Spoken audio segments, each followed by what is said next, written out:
Une femme dort seule, dans un lit où il n'y a personne d'autre, dans une chambre silencieuse, sans voix, sans caresse, sans corps à ses côtés. Certains pensent que c'est une tragédie. Certains y voient de la solitude, un échec, du vide. Mais, et si ce lit sans nom était devenu un autel? Et si cet espace, si calme, était une terre sacrée où Dieu parle plus clairement? Et si dormir seul n'était pas une absence, mais un choix divin? Aujourd'hui, je veux m'adresser à toi, femme qui dort seule. Toi qui as peut-être pleuré la nuit de ne pas sentir des bras humains autour de toi. Qui a peut-être senti que ta chambre est grande, froide, inhabitée. Qui t'est demandé, est-ce qu'il y a quelque chose qui ne va pas chez moi? Non, ce n'est pas le cas. Ce message est pour toi. Car ce lit vide ne l'est pas.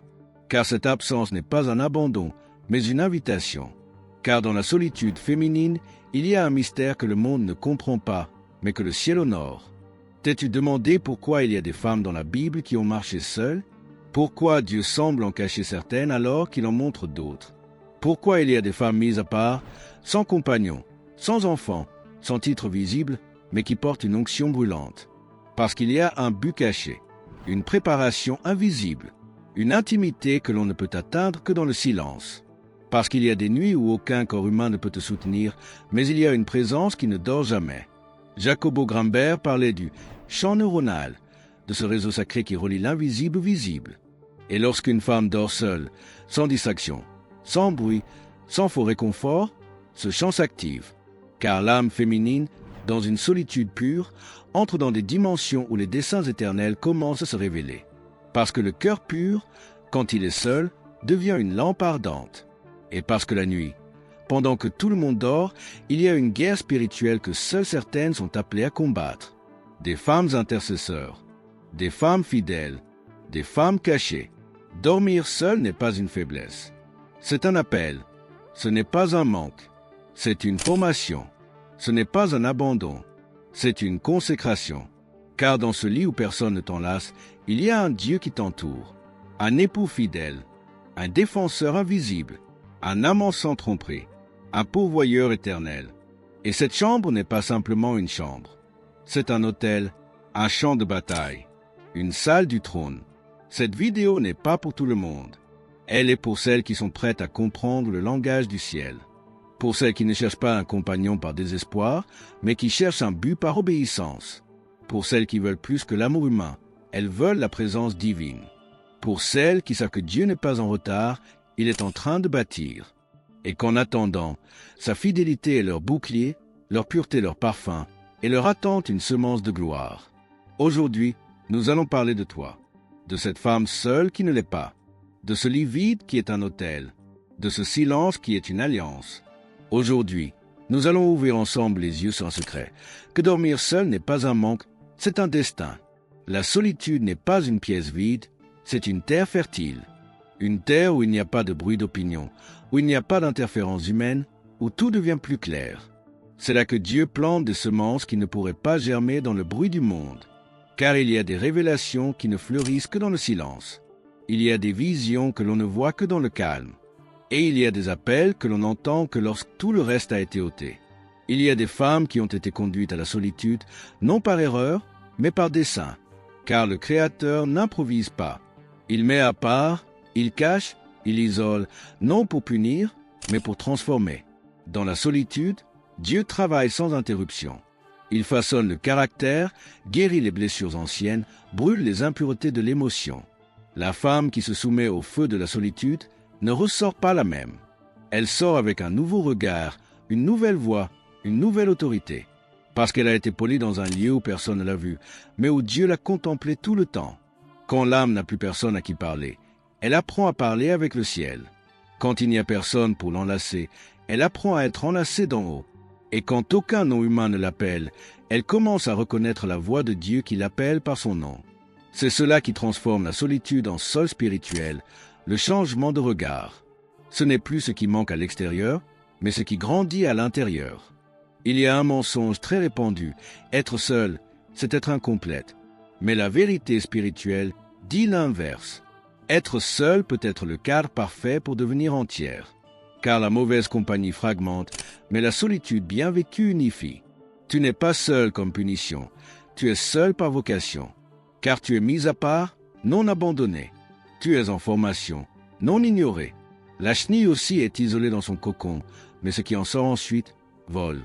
Quand Dieu veut traiter avec toi en profondeur, il commence par défricher le terrain. Et cela signifie parfois retirer des relations, faire taire des voix, fermer des portes. La solitude n'est pas une absence, c'est une stratégie divine. C'est la manière dont Dieu dit « Je veux ton attention sans distraction ». Et quand il a ton attention, il peut te donner une direction.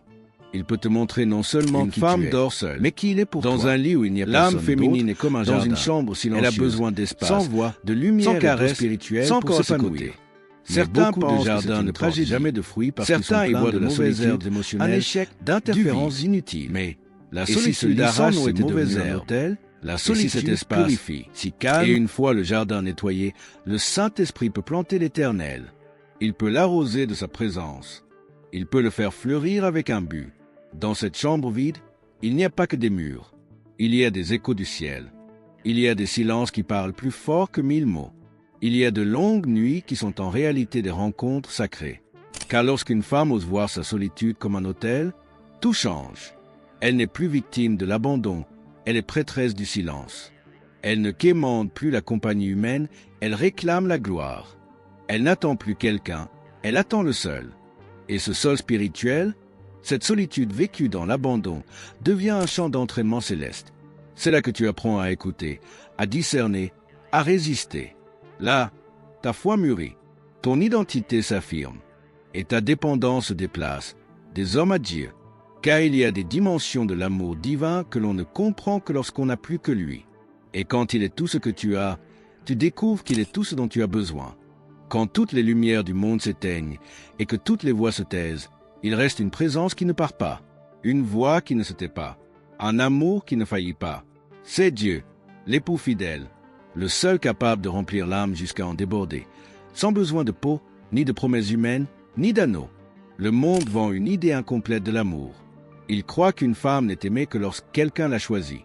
Mais le ciel a une autre logique. Dieu n'attend pas que tu sois parfaite pour t'aimer. Il ne s'éloigne pas si tu pleures trop. Tes doutes ne le dérangent pas. Il ne fuit pas quand tu as peur. Il reste, et plus encore, il couvre. Il enlace sans toucher. Il parle sans mots. Il console de l'intérieur. Car Dieu n'est pas une belle idée. Il est réel, vivant, présent. Et il est avec toi dans chaque nuit où personne d'autre ne vient. Dans le livre d'Osée, Dieu se révèle comme un époux qui poursuit son épouse infidèle, non pour la punir, mais pour mieux l'aimer. Il est écrit « Je la conduirai au désert et je parlerai à son cœur ». Le désert est un symbole de solitude, mais aussi de rencontre. Car lorsque tout a été ôté, il se révèle comme étant suffisant. Lorsqu'il n'y a plus de noms humains à appeler, le nom de Dieu résonne plus fort. Dieu n'est pas un plan B en attendant que le vrai mari arrive. Il est l'époux éternel. Et s'il se trouve qu'un époux humain arrive, il ne sera qu'un pâle reflet de l'amour qu'il t'a déjà donné. C'est pourquoi tu n'attends pas un homme comme une mendiante émotionnelle. Tu attends avec dignité, la tête haute, car tu es déjà aimé. Tu es déjà choisi. Tu as déjà une alliance. Cet amour ne dépend pas de ce que tu fais. Il ne s'estompe pas si tu trébuches. Il ne se fâche pas si tu te sens faible. Parce que c'est un amour parfait, un amour patient, un amour qui discipline mais n'abandonne pas, qui corrige sans blesser, qui attend ton oui sans pression, qui ne part jamais. Et dans cette relation intime avec lui, tu apprends à faire confiance, à lâcher prise sur l'anxiété, à savourer le processus, à comprendre que s'il te fait attendre, ce n'est pas par oubli, mais par dessein. Il te prépare de grandes choses, et il le fait d'abord en secret. Comme un orfèvre, il te polit dans le silence, sans témoin.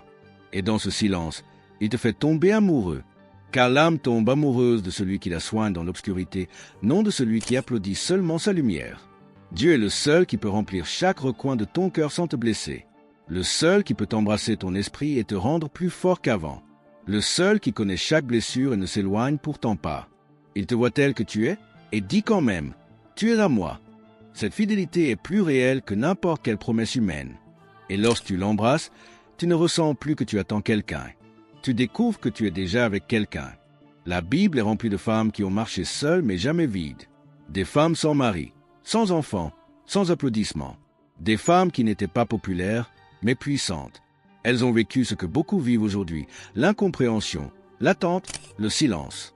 Mais elles ont aussi expérimenté ce que beaucoup n'ont pas encore découvert, la fidélité d'un Dieu qui n'abandonne jamais celui qu'il aime.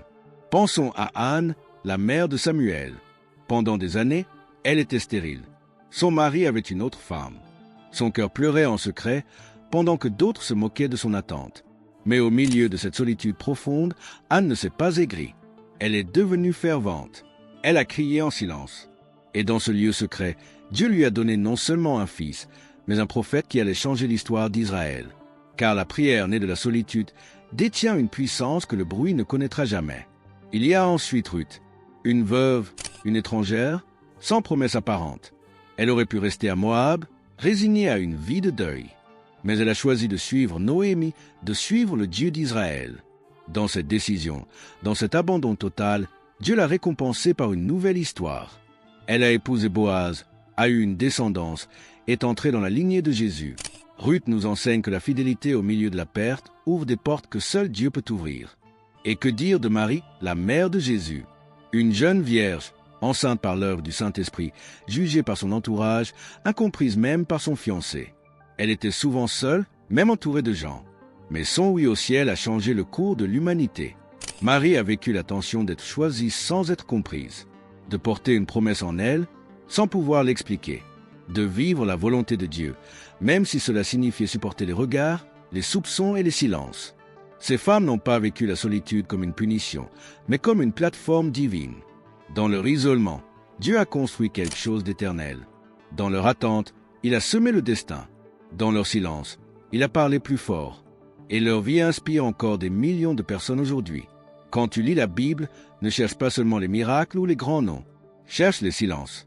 Cherche celles qui ont attendu, celles qui ont prié, celles que le monde n'a pas célébrées, mais que le ciel a honorées.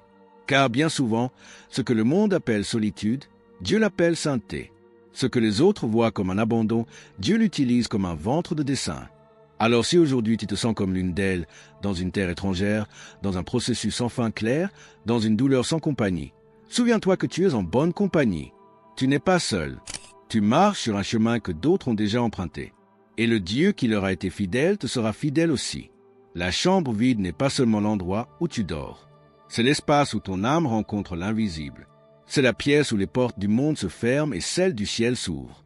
Là, où personne ne te voit, où personne ne t'entend, où bien souvent tu es seul avec tes pensées, c'est l'endroit exact où Dieu t'attend. Ce lit sans compagnie humaine, ce silence qui ressemble à un écho, ce crépuscule qui tombe la nuit, tout peut être transformé en autel. Un autel n'a pas besoin d'or, ni d'encens, ni de pierres sacrées. Il a seulement besoin d'un feu intérieur et d'un abandon. Et c'est exactement ce qui se passe dans ta chambre quand tu décides de transformer ta solitude en adoration. Car le lit où tu as pleuré peut devenir un trône de gloire. Le sol où tu t'es agenouillé peut être plus puissant que n'importe quelle chair. Et l'air que tu respires dans cette solitude peut être chargé de la présence même de Dieu. Ta chambre, si ordinaire, si quotidienne, peut être un lieu de rencontre céleste. Là où tu ouvres la Bible et les mots prennent vie. Où tu fermes les yeux et tu sens que tu n'es pas seul. Où tu pries non pour demander, mais pour connaître. Car lorsque tu comprends que cet espace est un autel, ta perspective change. Tu n'attends plus que le temps passe, tu attends que la gloire descende. Les femmes à travers l'histoire ont eu des autels dans des lieux improbables. Certaines dans des prisons, d'autres dans des cabanes, d'autres dans des lits d'hôpital. Toi, tu l'as dans ta chambre. Chaque nuit peut être un service. Chaque aube, un rendez-vous divin. Chaque larme, de l'encens. Car Dieu n'habite pas dans des temples faits de mains d'hommes. Il habite dans les cœurs abandonnés. Et si le tien l'est, alors cet espace est déjà sacré. Ne sous-estime pas ce qui se passe lorsque tu es seul. Cette chambre où tu crois que rien ne se passe est témoin de transformations invisibles. Là, Dieu te parle en profondeur. Il te corrige avec amour. Il te rappelle qui tu es. Il te révèle des plans. Et surtout, il te façonne. La chambre vide devient un atelier de destin. Un laboratoire de foi. Une salle d'accouchement spirituel. Lorsque Jacob rêva de l'échelle vers le ciel, il était au sol, seul, sans oreiller, avec une pierre pour appui. Mais là, il eut une vision qui marqua des générations. Et à son réveil, il dit, « Ce lieu est la maison de Dieu, la porte du ciel. » Personne ne l'aurait dit en le voyant de l'extérieur. Mais le ciel s'était ouvert juste là. Il en est de même pour toi. Peut-être que de l'extérieur, ta chambre ne dit rien, mais le ciel la voit autrement, parce qu'il sait qu'il y a là une adoration authentique, des pleurs sincères, une recherche véritable. Et peu importe si parfois c'est en désordre, si le lit est défait, si tu n'as ni bougie, ni encens, ni musique d'ambiance. Dieu ne cherche pas la perfection esthétique. Il cherche un cœur abandonné. Ce que tu fais dans cette pièce, quand personne ne t'applaudit, quand personne ne le publie, quand personne ne te répond, c'est ce qui a le plus de poids dans l'éternité. Car le véritable autel n'a pas besoin de scène. Il a seulement besoin de vérité. Alors la prochaine fois que tu entres dans ta chambre, n'y entre pas avec tristesse. Entre avec de l'attente. Ne regarde pas ce qui manque. Regarde ce qui est déjà là. Car là où il y a une fin de Dieu, il comble. Là où il y a abandon, il habite. Et là où il y a silence, il parle. L'un des plus grands dangers dans la solitude, ce n'est pas la tristesse, mais le faux réconfort. Ce type de soulagement momentané qui semble inoffensif mais qui détourne l'âme du chemin éternel. Car tout ce qui soulage ne guérit pas, tout ce qui divertit ne construit pas, et tout ce qui accompagne n'est pas bon pour toi. Lorsqu'une femme entre dans des saisons profondes de solitude, son âme devient vulnérable. Et là, dans cette vulnérabilité, des offres déguisées apparaissent, des relations sans engagement, des distractions constantes, des routines qui endorment l'esprit. C'est facile à justifier. C'est facile de dire « ce n'est rien, je veux juste me sentir bien un moment ». Mais un moment peut te coûter des années. Un petit détour peut retarder de grands destins. L'ennemi, c'est qu'il ne peut pas arrêter le plan de Dieu pour ta vie. Mais il peut essayer de te distraire. Il peut t'amuser jusqu'à ce que tu oublies ce que tu espérais. Il peut t'entourer de voix, d'écrans, d'affections tièdes. Tout ce qui atténue ta faim spirituelle est un risque. Tout ce qui te fait sentir que ça ne fait plus mal, sans guérir réellement, est un poison doux. Il y a des conforts qui te maintiennent occupé, mais qui ne te remplissent pas. Il y a des personnes qui viennent pour te distraire, pas pour te construire. Il y a des habitudes qui semblent innocentes, mais qui éteignent lentement le feu. Le faux a une qualité dangereuse. Il ressemble beaucoup au vrai. C'est pourquoi la femme qui attend doit rester en alerte. Pas vivre dans la paranoïa, mais dans le discernement. Dieu ne veut pas que tu vives dans l'angoisse. Mais il ne veut pas non plus que tu te contentes de substituts. Il est un Dieu jaloux. Et non pas parce qu'il est égoïste, mais parce qu'il sait que lui seul peut te donner ce dont tu as vraiment besoin. Tout le reste est illusion. Tout le reste est un prêt avec intérêt que ton âme finira par payer. Il veut être ton refuge, ta joie, ton compagnon. Mais si tu remplis ton cœur d'autre chose, tu ne laisses pas de place à sa présence. Les faux conforts ne t'éloignent pas seulement de Dieu, ils t'affaiblissent aussi. Ils émoussent ton discernement. Ils te rendent plus permissive. Et quand le moment clé arrive, lorsque l'opportunité divine se présente, tu pourrais ne pas la reconnaître parce que tu es engourdi. C'est pourquoi la pureté émotionnelle est une priorité dans la saison de l'attente. Il ne s'agit pas de religiosité, mais de stratégie spirituelle. Le vrai réconfort est celui qui ne t'éloigne pas de Dieu, mais t'en rapproche, qui ne fait pas taire tes questions, mais t'amène aux réponses, qui ne t'endort pas, mais te guérit. Ce réconfort, c'est lui, sa voix, sa parole, sa présence, sa vérité. Alors si tu as cherché du soulagement au mauvais endroit, ne te condamne pas. Reviens simplement, reviens au pur, reviens à l'Éternel, reviens à l'autel, parce que même si le faux réconfort distrait, seule la présence de Dieu transforme. Et tu n'as pas été appelé à survivre à la solitude, tu as été appelé à la conquérir. La nuit n'est pas seulement le moment de dormir. C'est la scène où se livre l'un des combats les plus intenses de l'âme. Lorsque le corps se repose, l'esprit s'active.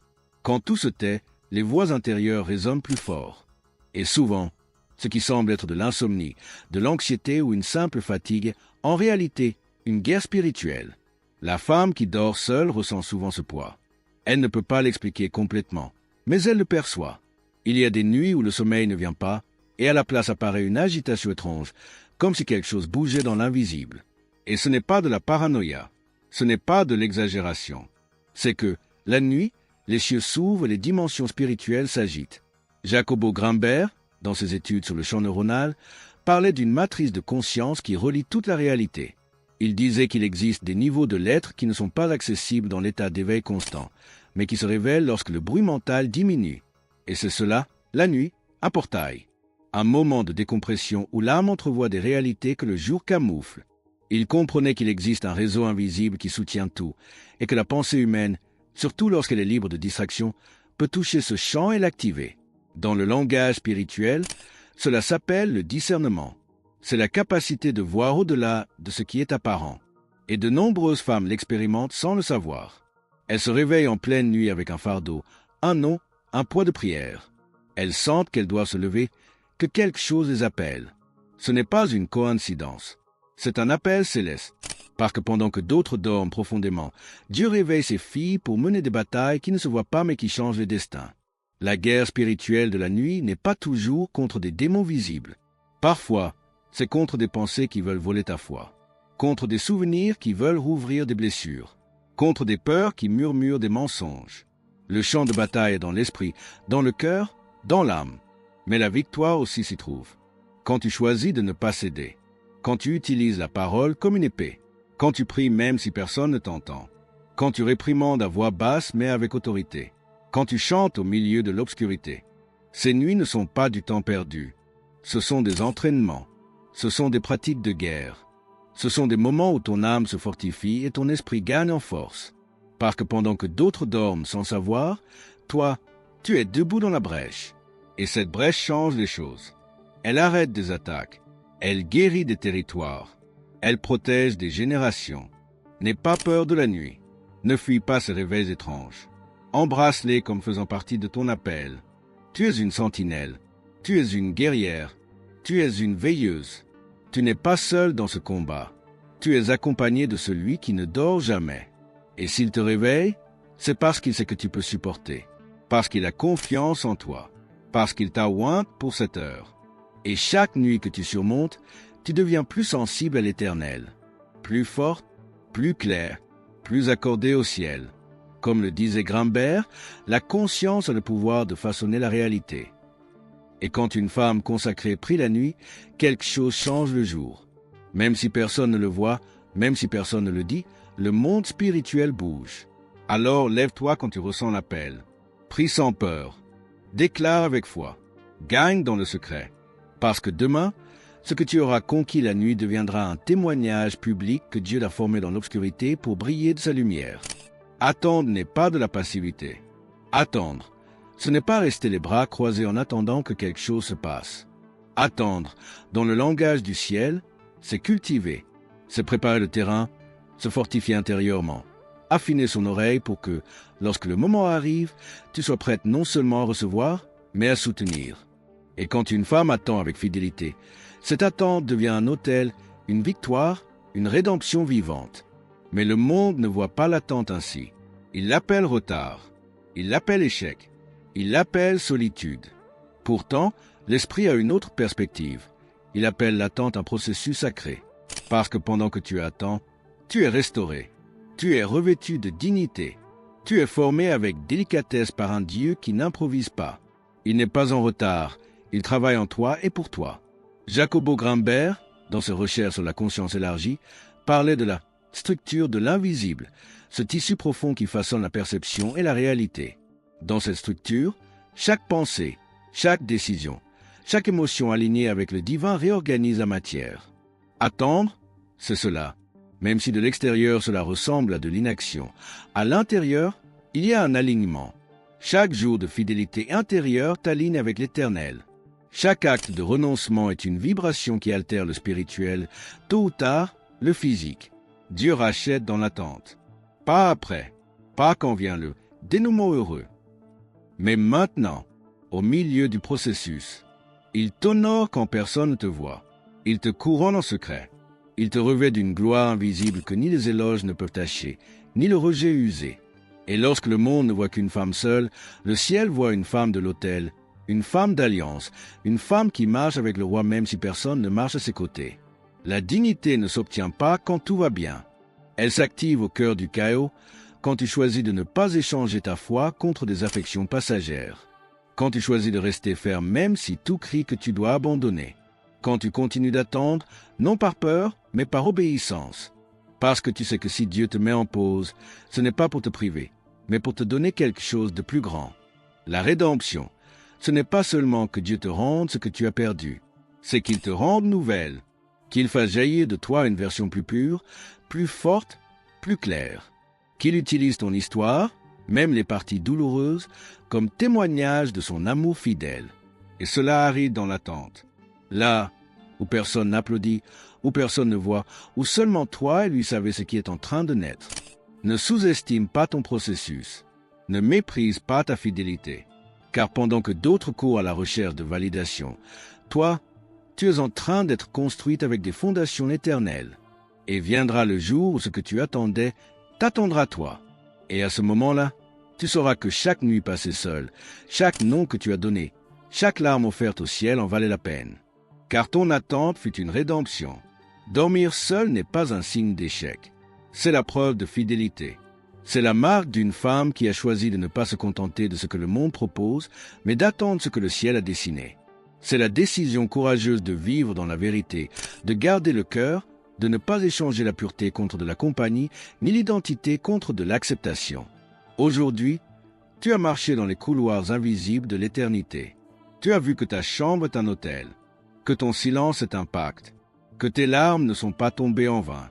Tu as senti que cette guerre nocturne avait un sens, que l'attente a un but, que ton histoire n'est pas petite.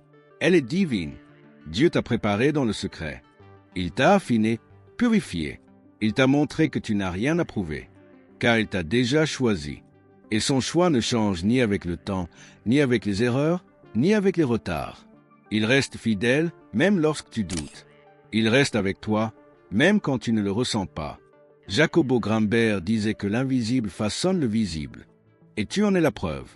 Tu as traversé un processus que peu atteignent, et cela t'a façonné de l'intérieur. Cela t'a rendu plus perceptive, plus profonde, plus remplie du ciel. Cette version de toi n'est pas un hasard. C'est le fruit de chaque oui au milieu de la solitude, de chaque prière dans les larmes, de chaque nuit où, même sans comprendre, tu as continué à croire. Ne te contente pas de peu. N'accepte pas moins que ce à quoi tu es appelé. L'amour de Dieu pour toi n'est pas symbolique. Il est réel, il est intense, il est suffisant. Il est ton pourvoyeur, ton protecteur, ton époux fidèle. Et en lui, tu as tout. Quand il le voudra, le reste viendra. Mais en attendant, tu n'attends pas l'amour, tu marches avec l'amour même. C'est maintenant ton moment.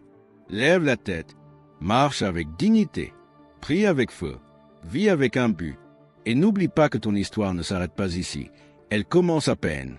Si ce message a touché ton cœur, abonne-toi à la chaîne, partage cette vidéo et laisse-moi un commentaire en disant « Je suis prête à vivre avec un but ».